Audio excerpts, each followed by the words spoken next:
Parshat, Shemini, chapter 9. Now it happened on the 8th day that Moses called Aaron, his sons, and the elders of Israel.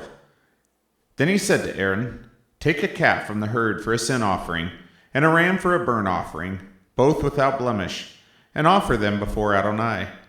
You are to speak to Bnei Israel, saying, Take a male goat for a sin offering, along with a calf and a lamb, both yearlings without blemish, for a burnt offering, plus a bull and a ram for a fellowship offering, to sacrifice before Adonai, along with a grain offering mixed with oil.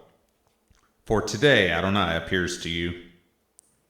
So they brought what Moses commanded before the tent of meeting, and the entire congregation drew near and stood before Adonai. Moses said, "This is what Adonai commanded that you shall do, so that the glory of Adonai may appear to you." Moses said to Aaron, "Draw near to the altar, and bring your sin offering and your burnt offering, and make atonement for yourself and for the people. Then present the offering for the people, and make atonement for them as Adonai commanded." So Aaron drew near to the altar and slaughtered the calf of the sin offering, which was for himself. The sons of Aaron presented the blood to him. Then he dipped his finger into the blood, dabbed it on the horns of the altar, and poured out the blood at the base of the altar. But the fat, the kidneys, and the cover from the liver of the sin offering he burned up as smoke upon the altar as Adonai had commanded Moses. The flesh and the hide he burned in a fire outside the camp. Aaron slaughtered the burnt offering. Then his sons presented the blood to him, and he splashed it around on the altar. They handed the burnt offering to him piece by piece along with the head, and he burned them up as smoke on the altar. He washed the innards and the legs, and he offered them in smoke upon the burnt offering upon the altar.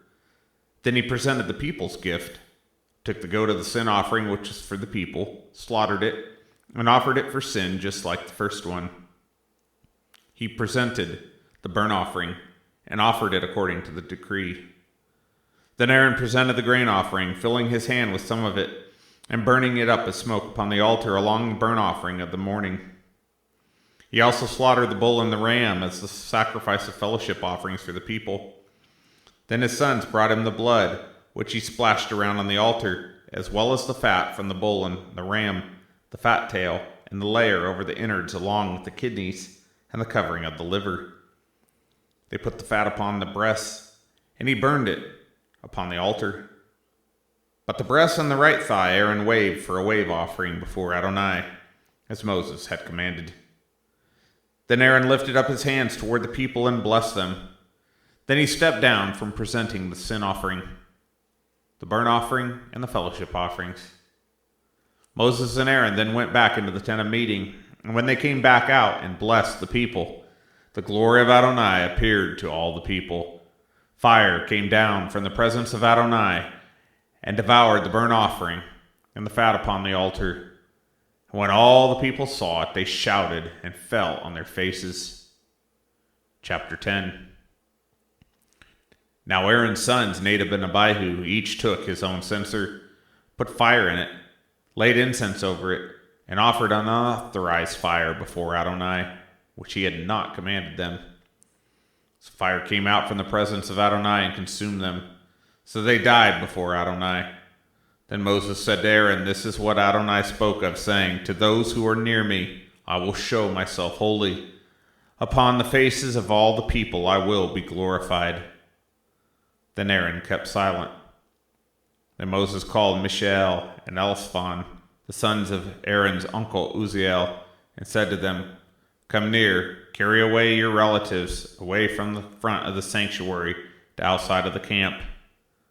So they drew near and carried them still in their tunics outside of the camp as Moses had said. Then Moses said to Aaron and to Eleazar and Ithamar his sons, "Do not uncover your heads or tear your clothes so that you may not die, and he will not be angry with the entire congregation. But let your kinsmen, the whole house of Adonai, Israel, mourn over the burning that Adonai has kindled. You must not go out from the entrance of the tent of meeting, or you will die. For the anointing oil of Adonai is upon you." So they acted according to the word of Moses.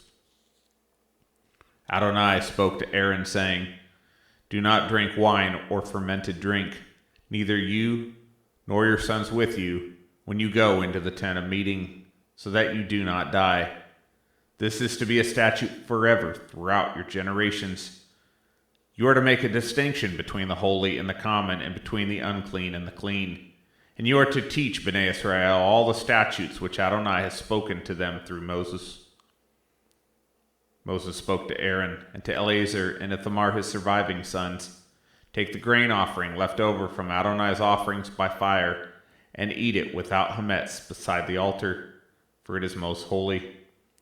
You are to eat it in a holy place, because it is your portion and your son's portion of the offerings of Adonai made by fire, for so I have been commanded. You are to eat the breast that was waved and the thigh that was presented in a clean place. You, your sons, and your daughters with you, for they are given as your portion, and as your children's portion, out of the sacrifices of the fellowship offerings of Bnei Israel. They are to bring the thigh that is presented, and the breast that is waved with fat portions scorched by fire, to wave it as a wave offering before Adonai. So it will be yours and your sons with you, a share forever, as Adonai has commanded.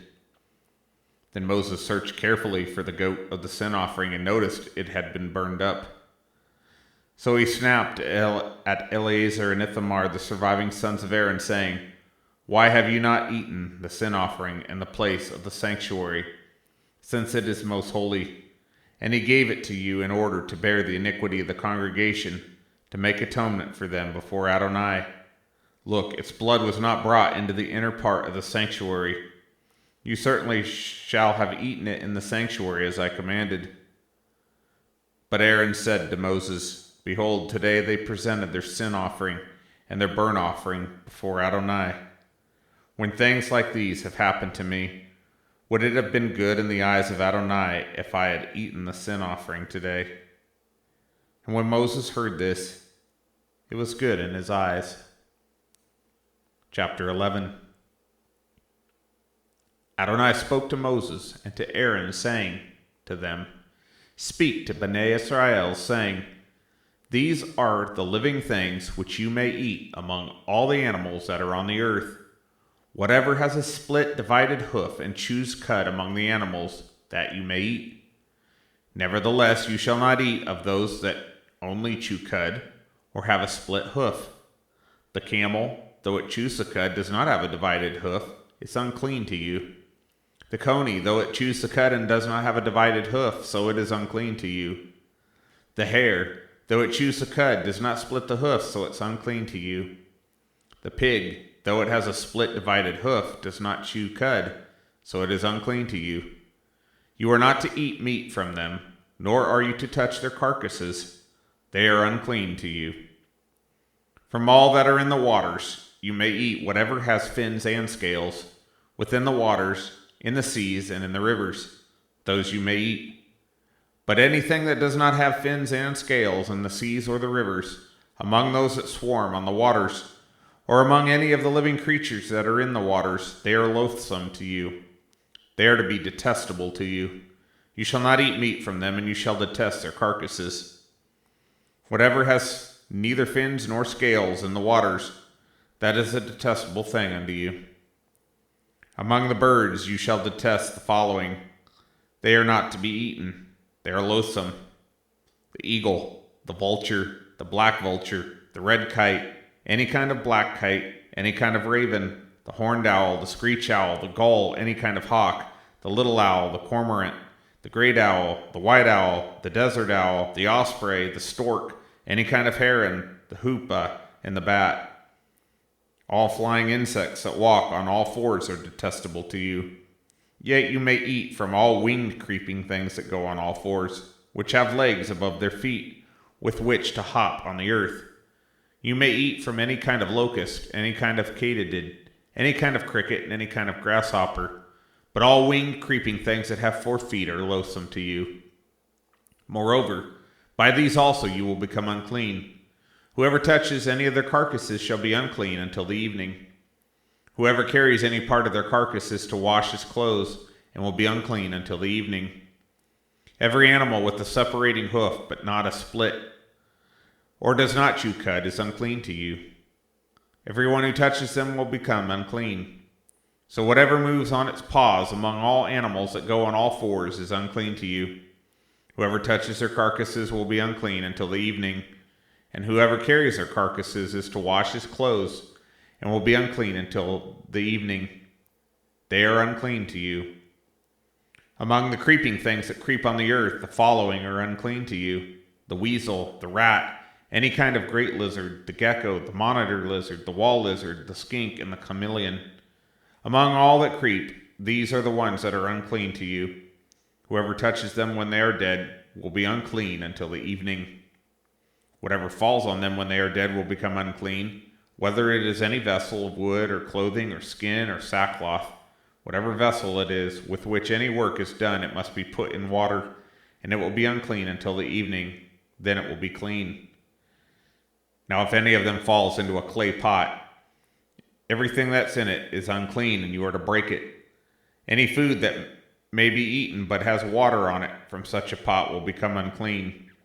Also any drink that may be drunk in any such pot will become unclean. Everything on which part of their carcass falls will become unclean. An oven or stove for pots is to be broken in pieces. They are unclean and will be unclean to you. Nevertheless, a spring or a cistern for collecting water will be clean, though anyone who touches their carcass will become unclean. If part of a carcass falls on any seed for sowing that's yet to be sown, it is clean. But if water is put on the seed and part of the carcass falls in it, it is unclean to you. If any animal that you may eat dies, the one who touches its carcass will become unclean until the evening. He who eats of its carcass is to wash his clothes and be unclean until the evening. Also the one who carries its carcass is to wash his clothes and be unclean until the evening. Every creeping thing that crawls on the earth is detestable. It shall not be eaten. Whatever moves on its belly or crawls on all fours or has many feet, among all the creeping things that crawl on the earth, these are not to be eaten, for they are detestable.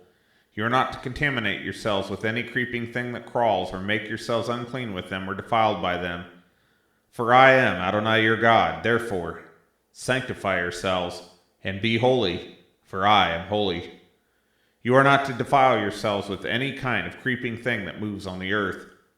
For I am Adonai, who brought you up out of the land of Egypt to be your God. Therefore, you shall be holy, for I am holy.